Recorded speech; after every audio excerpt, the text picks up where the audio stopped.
Pak Ono Surono, dan dulu direncanakan mau satu pasangan.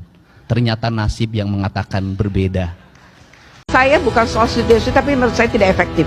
Karena gini ya, ketika saya menjadi komisioner KPI pun banyak kan kita ngurusin anak-anak ini. Kalau saya sih, saya firm, nggak efektif. Kenapa?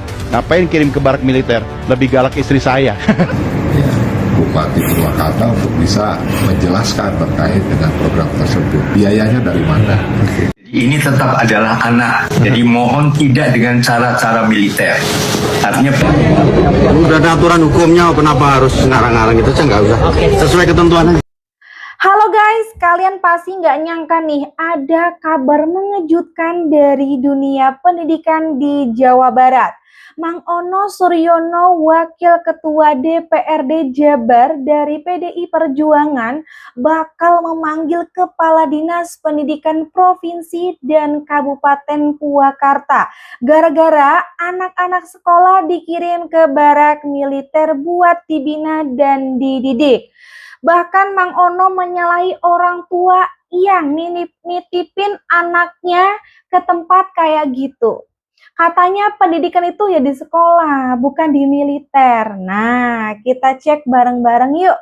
Apakah pikiran Pak Ono ini objektif sesuai fakta atau jangan-jangan ada muatan politisnya?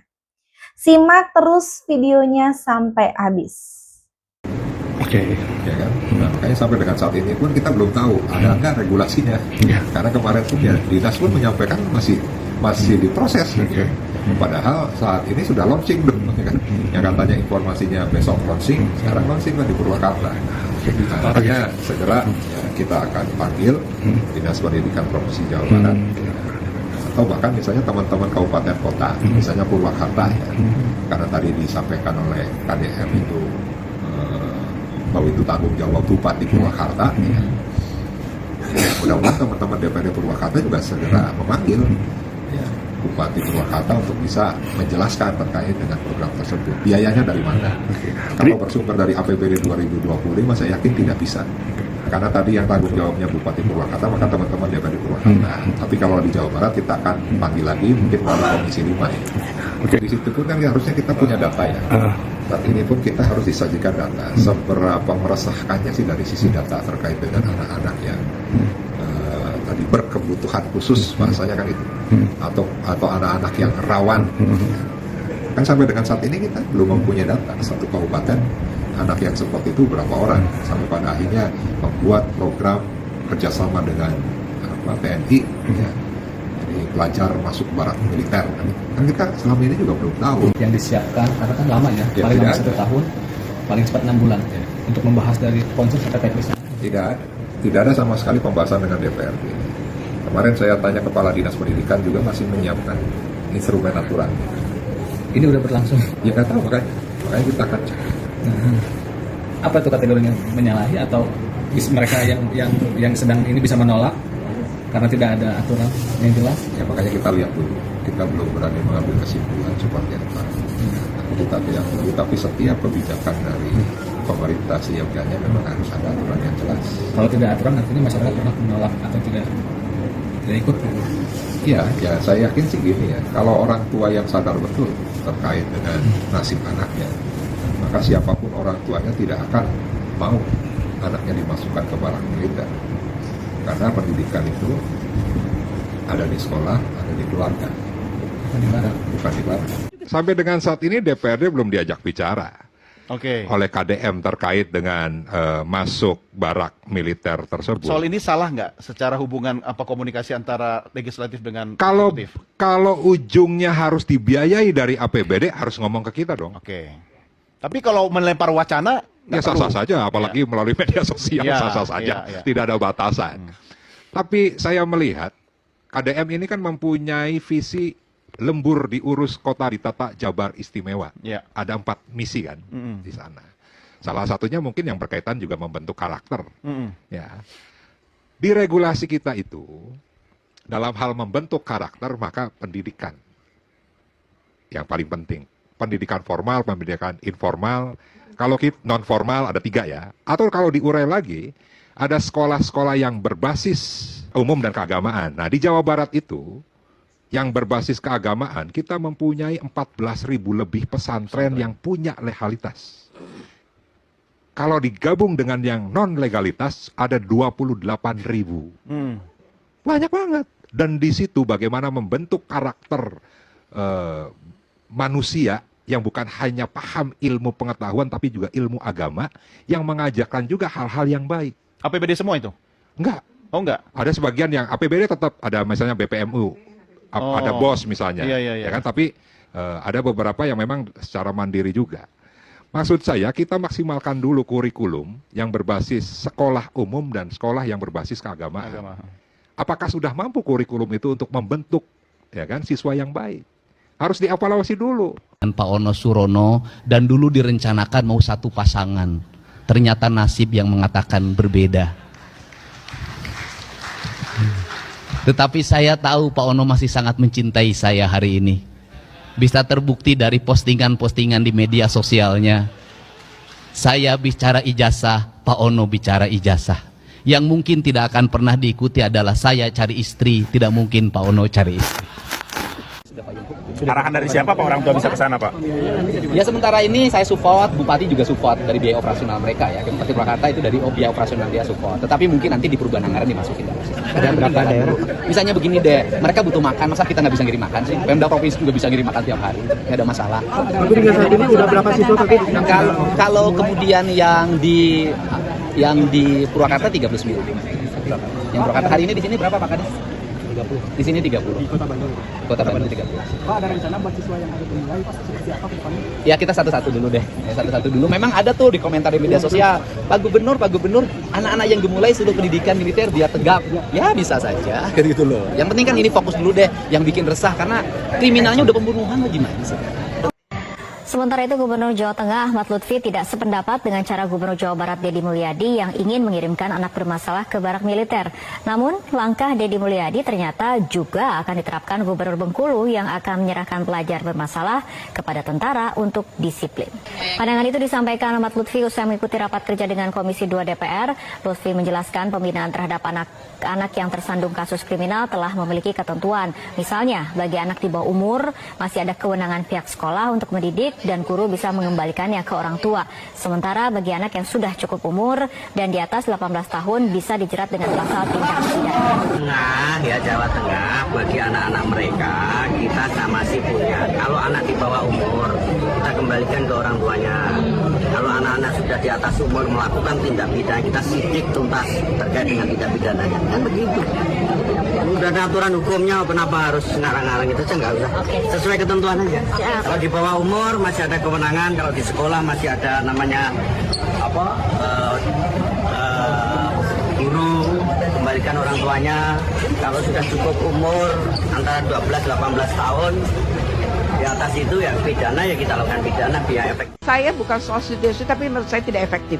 Karena gini ya, ketika saya menjadi komisioner KPI pun banyak kan kita ngurusin anak-anak ini. Kalau saya sih, saya firm nggak efektif. Kenapa? Ngapain kirim ke barak militer? Lebih galak istri saya. Seluruh peraturan perundangan nggak ada yang nyuruh anak nakal masuk ke barak militer, belum ada. Oke. Banyak sekali lembaga yang peduli dengan anak-anak, ingin memberikan perlindungan pada anak-anak. Mereka tidak melindungi anak-anak ketika anak di bawah umur naik motor. Mereka tidak melindungi anak-anak ketika anak-anak hari ini konsumsinya adalah minuman yang bergula. Mereka tidak melindungi anak-anak ketika anak-anak menggunakan obat-obatan yang itu tersebar di mana-mana. Dan kita ingin mengikuti negara maju. Gayanya Amerika, di Amerika nggak ada yang beginian. Ini tetap adalah anak, jadi mohon tidak dengan cara-cara militer. Artinya prinsipnya kedisiplinannya boleh itu diambil, jadi tetap harus ramah anak atau layak anak istilahnya. Ini yang selalu dikampanyekan juga oleh Kementerian Pemberdayaan Perempuan dan Perlindungan Anak, bahwa apakah itu di sekolah, apa di masyarakat, di kota, makanya ada kabupaten kota layak anak dan sebagainya, maka pendidikan juga harus layak anak. Jadi demi kepentingan terbaik bagi anak, makanya sangat apresiasi bahwa ini juga ada pendampingan guru BK, ada psikolog dan sebagainya, supaya masalah kejiwaan anak juga tetap terpantau. Ini adalah hak tumbuh dan berkembang bagi anak-anak. Kang Deddy Mulyadi ini udah mulai banyak yang intimidasi sekarang. Kemarin preman, sekarang KPAI dan Komnas HAM. Ya, sekarang gua tanya sama kalian, langkah konkret kalian mengatasi geng motor, anak tawuran dan banyak korban loh itu di situ. Geng motor itu bukan orang dewasa, itu anak-anak. Anak-anak, bahkan banyak anak SMP. Apa langkah konkret kalian? Hah? Sekarang tugas kalian diselesaikan oleh satu manusia yang berasal dari Jawa Barat dan kalian ganggu. Hah? Kalian bilang nggak ada hak TNI membina. Nggak, gimana sih? Maksudnya nggak ada hak membina? Hah? Gue ini pernah ikut paskibraka di sekolah dan gue pernah mendapat pembinaan dari TNI. Nggak bolehnya itu di segi apa? Melanggar HAM-nya itu di segi apa? Hah? Langkah konkret kalian tuh apa? Nggak usah ketakutan Kang Deddy Mulyadi bakal jadi presiden. Jangan takut. Kita warga Jawa Barat lebih menginginkan Kang Deddy Mulyadi itu fokus dulu ngebenerin Jawa Barat, biar sebagai percontohan daerah Jawa Barat, biar negara malu sama Jawa Barat. Hah? Blok nih. Nih, menyambung video gue yang sebelumnya tentang siswa yang dimasukkan ke barak militer untuk dididik. Nih, ada ucapan dan apresiasi dari Kak Seto, Ketua Lembaga Perlindungan Anak Indonesia, di mana gue pas masih kecil, beliau ini udah ngurus tentang HAM dan hak-hak anak. Bayangin, pas gue masih kecil nih, pas gue masih SMP kelas 1, sekarang udah gede. Ya, mereka mengapresiasi karena memang perlu adanya gebrak-gebrakan baru tentang masalah pendidikan moral dan kedisiplinan.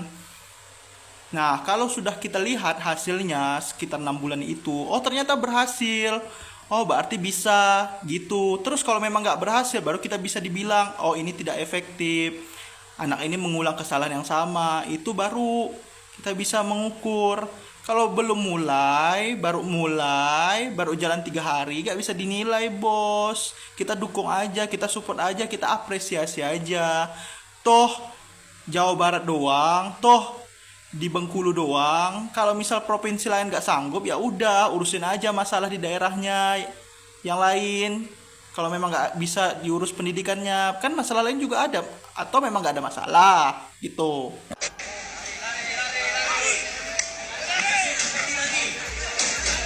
Setuju nggak sih programnya Kang Deddy Mulyadi ini diterapkan di satu Indonesia? Mana lu yang nggak setuju? Biar gue tabok satu-satu. Program sebagus ini bisa-bisanya ditolak. Lihat nih, si Teteh.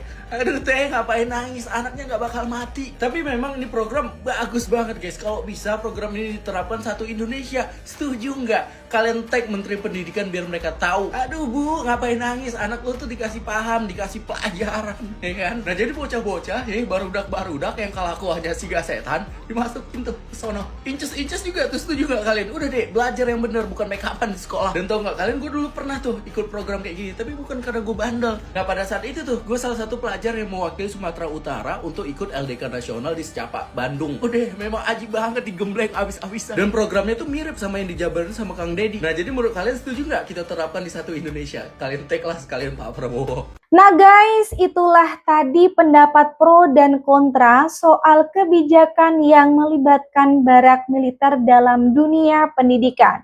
Setiap pihak tentu punya alasan dan sudut pandangnya masing-masing, tapi pada akhirnya yang paling penting adalah memastikan bahwa anak-anak kita mendapatkan pendidikan yang aman, layak, dan sesuai dengan tujuan pembelajaran nasional. Apakah kebijakan ini perlu dipertahankan, dievaluasi, atau bahkan dihentikan? Semua kembali ke faktor di lapangan dan kepentingan terbaik bagi siswa. Tulis pendapat kalian di kolom komentar dan jangan lupa like, share, dan subscribe untuk info dan pembahasan menarik lainnya.